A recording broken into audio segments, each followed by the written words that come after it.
Presenting the budget framework paper and midterm budget estimates for 2020, 2021, 2022, 2023, Finance and Economic Planning Minister Uzziel Ndagijimana said that micro, small, medium and large enterprises have been greatly affected by COVID-19 outbreak. This, Ndagijimana says, will also lead to the decline in tax revenue collection. Finance Minister says that total tax revenue collections are projected to reduce to 1,421.4 billion Rwandan francs in 2020-2021, which is 147.6 billion Rwandan francs, short of 1,569.0 billion Rwandan francs projected in the 2019 and 2020 revised budget.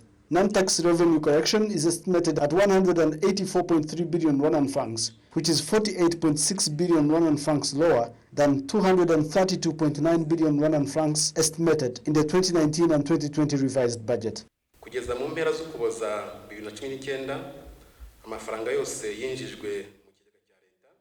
Up until December 2019, total tax revenue collections were 1,127.7 billion Rwandan francs, which is 13.1 billion Rwandan francs, short of 1,114.6 billion Rwandan francs projected. Domestic tax and non-tax revenues stood at 907.3 billion Rwandan francs compared to 871.6 billion Rwandan francs projected, while external grants reduced by 22.5 billion Rwandan francs due to a number of grants which did not arrive as expected.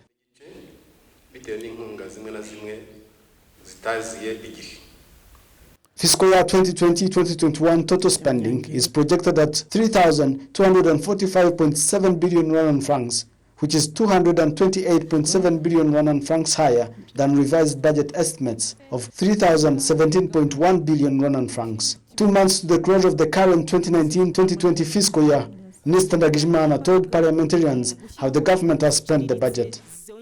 Kugera mu mpera z'Ukuboza 2019 amafaranga yose yakoreshejwe habariwemo n'ishoramari rya leta. Up until December 2019, total spending stood at 1,507.1 billion Rwandan francs compared to 1,496.6 billion Rwandan francs projected, which represents a deficit of 10.5 billion Rwandan francs due to the increase in capital spending. In the remaining period of 2019-2020 fiscal budget, we expect that total spending will go well, considering the remaining recurrent expenditure.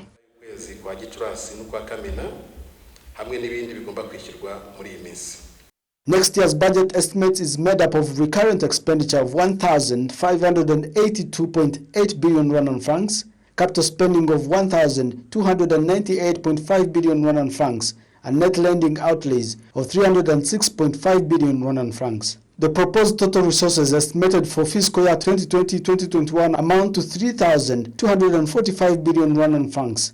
This amount is made up of 1,605.7 billion Rwandan francs of domestic tax and non-tax revenues, external grants of 492.5 billion Rwandan francs, and external loans of 783.4 billion Rwandan francs. Reporting for RwandaTV News, ATHAN TASHOBYA.